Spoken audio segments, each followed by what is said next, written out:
పెట్టుకోవాలి. అప్పుడంతా కూడా జాబ్ వర్క్. అమెరికాలో డాక్టర్లు డే టైం పనిచేస్తారు. ఆ స్క్రిప్ట్లంతా ఇండియాకి పంపిస్తారు. అవన్నీ టైప్ చేసి మళ్ళీ అప్డేట్ చేస్తే మార్నింగ్ డాక్టర్ వస్తానే అది చూసుకొని నెక్స్ట్ ముందుకు పోతాడు. అది బిగినింగ్లో మనం చేసింది. కొన్నిసార్లు ఆ పనులు కూడా మన వాళ్ళకు ఆ ప్రొనౌన్సియేషన్ తెలియకుండా ఇబ్బంది పడితే లండన్ నుంచి ఇంగ్లీష్ లెక్చరర్ని తీసుకొచ్చి మీకు అప్పట్లోనే ట్రైనింగ్ ఇప్పించా. అంటే ఇంగ్లీష్ కొంతమంది ఆ ప్రొనౌన్సియేషన్లో ఇబ్బంది పడుతున్నారని అక్కడి నుంచి ప్రారంభించాం. నేను ఎవ్రీడే చెప్పేవాడిని, మీరు ఉద్యోగం చేయడం కాదు, మీరు ఉద్యోగాలు ఇచ్చే స్థాయికి ఎదగాలి. జాబ్ సీకర్ కాదు, జాబ్ ప్రొవైడర్గా తయారు కావాలని ఎప్పుడు చెప్పేవాడిని. అంటే ఆంటర్ప్రెన్యూర్స్ కావాలని నేను చెప్పడమే కాదు, ఒక 40-50 మంది ఆంటర్ప్రెన్యూర్స్ని నాతో తీసుకెళ్ళి ప్రపంచం మొత్తం వాళ్ళకు చూపించి రౌండ్ టేబుల్ కాన్ఫరెన్స్లు పెట్టేవాడిని. ఆ దేశంలో ఉండే ఆంటర్ప్రెన్యూర్స్ని పిలిపించి వీళ్లకు వాళ్ళకు నెట్వర్క్ చేసి ఎంఓయూలు కానీ లేకపోతే అనేక విధాలుగా అనుసంధానం చేస్తే ఈరోజు నేను గర్వంగా చెప్పగలుగుతున్నా, సెకండ్ జనరేషన్ ఆంటర్ప్రెన్యూర్స్ దానికి చిరునామా తెలుగు రాష్ట్రాలంటే ఆ రోజు చేసిన ఫౌండేషనే. ఇప్పుడే మా ఆడబిడ్డ చెప్తా ఉంది, ఆ రోజు చదువుకోవాలంటే ఆడపిల్లలు చదివించేవాళ్ళు కాదు తల్లిదండ్రులు. నేను ఎవ్రీడే సవాలుగా తీసుకొని చెప్పేవాడిని, మగపిల్లవాడైనా ఆడపిల్లైనా బాగా చదివించండి, మీకు ఇది ఒక పెద్ద ఆస్తి, వివక్షత చూపించద్దని ఎవ్రీడే చెప్పేవాడిని. చెప్పడం కాదు, నేను ఒక పాలసీ తీసుకొచ్చాను. కాలేజ్ సీట్లలో ఉద్యోగాల్లో 33% ఆడబిడ్డలకు రిజర్వేషన్లు పెట్టాను. మొత్తం అప్పుడు పెడితే చాలామంది నన్ను అడిగారు, 33% పెట్టారు. ఇప్పుడు వాళ్ళు 60% వస్తారు, మెరిట్లో కూడా కొన్ని వస్తాయి. మీకు 40 వస్తాయి మగవాళ్ళు అంటే బ్యాక్లాగ్ ఉందిలే, అదన్నీ ఫిలప్ కావాలి, ఆ తర్వాత చూద్దాం మీ కథ అని చెప్పి చేశాను. అదే మాదిరిగా రాత్రుల్లో కూడా ఆడబిడ్డలు పనిచేయగలుగుతారని నిరూపించి ఐటీ దీనికి 24/7 కింద పెట్టి ప్రత్యేకంగా సెక్యూరిటీ కూడా పెట్టి మీకు పని చేయించాం. ఇప్పుడు ఏ ఐటీ కంపెనీకి పోయినా నేను అప్పుడప్పుడు కంపేర్ చేస్తూ ఉంటాను, మీలో కూడా ఉంటారు.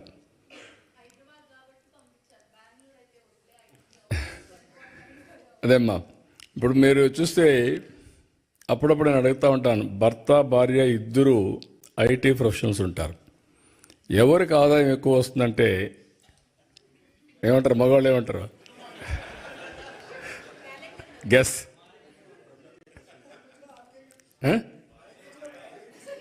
అని కూడా కాదు, మన ఆడవాళ్ళని మనం సరిగా అంచనా వేయలేదు. కానీ there is a theory, right brain left brain.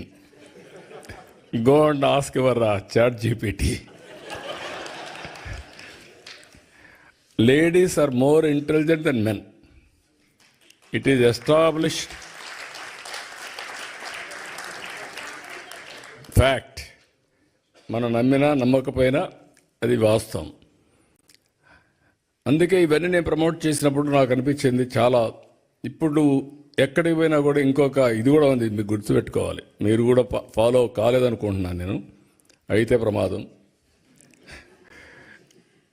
డబ్బులు వచ్చాయి, ఇద్దరు కూడా ఉద్యోగాలు చేస్తున్నారు, double income, no kids, let us enjoy. అందుకే ఇప్పుడు యూరోపే కాదు, అన్ని దేశాల్లో కూడా పాపులేషన్ ప్రాబ్లం వచ్చింది, ఏజింగ్ ప్రాబ్లం వచ్చింది. Can you believe? జపాన్ లాంటి దేశం ఇండియా నుంచి మ్యాన్ పవర్ పంపించమని ఫస్ట్ టైం అడుగుతున్నారు. జర్మనీ లాంటి దేశంలో ఇండియన్స్ని యాక్సెప్ట్ చేసి కొంతమంది మనుషులు కావాలని అడిగే పరిస్థితికి వచ్చారు.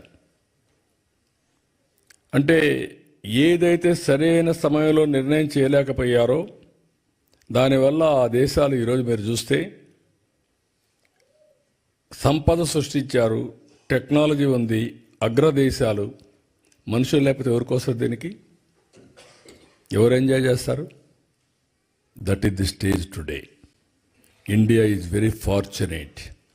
2047కి ఇండియా నాకు ఏం అనుమానం లేదు, ప్రపంచంలోనే నెంబర్ 1 కానీ నెంబర్ 2 కానీ తయారవుతున్నాం. ఒకప్పుడు నేను ఎక్కడికి పోయినా జూయిష్ అని చెప్పేవాడిని. జూయిష్ ఉన్నారు, ఈ ఊర్లో ఒకరు ఉంటారు, లేకపోతే 2 ఉంటారు, ఊరంతా వాళ్ళే కంట్రోల్ చేస్తూ ఉంటారు. దానికి కారణం రాజకీయ విరాళాలు ఇస్తారు, లేకుంటే చారిటీ చేస్తారు, అందువల్ల వాళ్ళకి మంచి పేరుంది. మీరు ఎప్పుడైనా ఒక రోజున వాళ్ళని క్రాస్ చేయాలని చెప్పేవాడిని. ఇప్పుడు ఐఎమ్ ప్రౌడ్ టు సే ప్రపంచం మొత్తం పర్ క్యాపిటా ఇన్కంలో జూయిష్ కంటే ఎక్కువ ఇండియన్స్కి వస్తూ ఉంది. అందులో తెలుగు వాళ్ళు అగ్రస్థానంలో ఉన్నారు. ఇంకా వెల్త్ క్రియేషన్లో ఇంకా ముందుకు పోవాలి, అది కూడా అవుతాం, నాకేం డౌట్ లేదు దాంట్లో. ఎందుకంటే జూయిష్ పాపులేషన్ అంతా 1,20,00,000, ఇండియా పాపులేషన్ 145 కోట్లు ఇప్పటికి, తెలుగు వాళ్ళ పాపులేషన్ 10 కోట్లు. తెలుగు వాళ్ళు ఒక 3-4 కోట్లు ప్రపంచం అంతా వెళ్ళిపోతే ఒక 2 కోట్లు ఇంకా మీరు ప్రపంచాన్ని అంతా మీరే దున్నేస్తారు, నాకేం అనుమానం లేదు. ఇప్పుడే అంటున్నాడు రామ్మోహన్ అని, మీరు తిరిగి వచ్చేయండి అని. అదే మరి లోకేష్ గారు అన్నారు, మీరు వచ్చేసి డెవలప్ చేయాలని.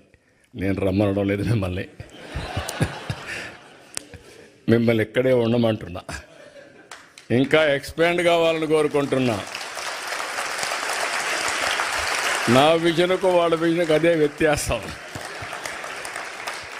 నేను అనేది ఏంటంటే గ్లోబల్ లీడర్స్ కావాలనుకున్నా. ముందు global citizens, global leaders. Distance is not the criteria.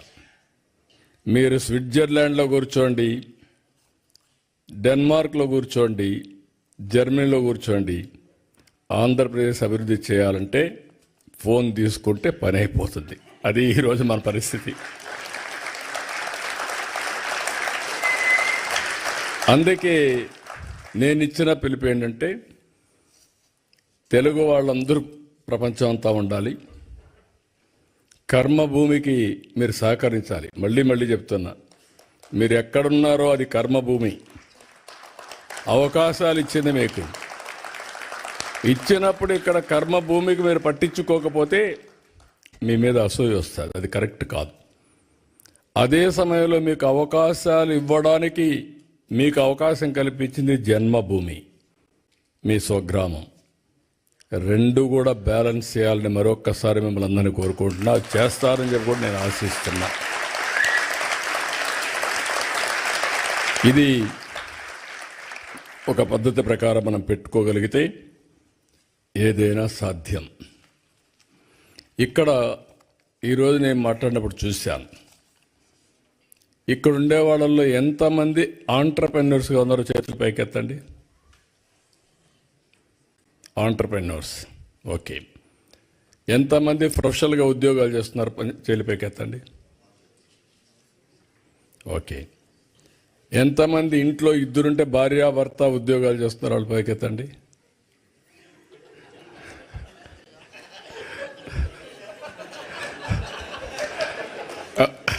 వాస్తవమే, భార్యాభర్త 2 ఉద్యోగాలు చేస్తున్నారు. నేను లోకేష్ గారు చెప్పినట్టు నేను ఒక రాజకీయాల్లో కూడా చాలా ఒక రెవల్యూషన్గా చేయాలని నా కోరిక. ఎవరైనా సరే ఏ ఫీల్డ్లో ఉన్నా రాణించాలంటే ఆర్థికంగా ఇబ్బందులు లేకుండా ఉండాలి. అందుకే నేను ఆలోచించింది, రాజకీయాల ద్వారా డబ్బులు సంపాదిస్తే ఎప్పటికీ గౌరవం రాదు. కాబట్టి ఫ్యామిలీ ఎప్పుడు రాజకీయం పైన ఆధారపడకూడదని నేను వ్యాపారాలు చేయాలని బిగినింగ్లో నిర్ణయించి 1-2 ఫెయిల్ అయినా ఫైనల్గా హెరిటేజ్ పెట్టాం. ఈరోజు కుటుంబం గౌరవంగా బతికే పరిస్థితి వచ్చిందంటే అది ఆ రోజు ప్రారంభించిన హెరిటేజ్ అని చెప్పి కూడా మీకు తెలియజేస్తున్నా. ఎప్పుడు నేను రాజకీయం చేసేవాడిని, మా మిస్సెస్ ఆ కంపెనీ చూసుకునేది. ఇప్పుడు లోకేష్ గారు కూడా రాజకీయాల్లోకి వస్తే బ్రహ్మణి గారు పని చేసుకుంటున్నారు. కుటుంబానికి ఎలాంటి ఇబ్బందులు, ఇది అందరికీ రావాలనేది నా కోరిక. దాన్ని ఎప్పటికప్పుడు ప్రమోట్ చేసిన ఒకసారి ఆలోచించారు, కానీ అది కుదరలేదు. రాజకీయ పార్టీ కూడా ఒక కంపెనీ పెట్టి వచ్చే డబ్బులు రాజకీయాలకు ఖర్చు పెట్టాలని, అది వీలుగాల, అది లాస్ ఒప్పుకోలేదు, అందువల్ల చేయలేకపోయాను. ఇప్పుడు నేను మిమ్మల్ని కోరేది ఏంటంటే, నేను 1 ఫ్యామిలీ 1 ఆంటర్ప్రెన్యూర్ అని పెట్టుకున్నాను. నేను ఇక్కడుండే మీరందరూ కూడా ఉద్యోగాలు చేస్తూ ఓసారి టకామని ఉద్యోగం మానేసి ఆంటర్ప్రెన్యూర్ చేస్తే అది కానీ గిట్టుబాటు కాకపోతే మొత్తం దెబ్బతింటామని భయం కూడా ఉంటుంది. గ్రాడ్యువల్గా మీరు ఆలోచించుకోవాల్సింది, సంపద సృష్టించడం కష్టం.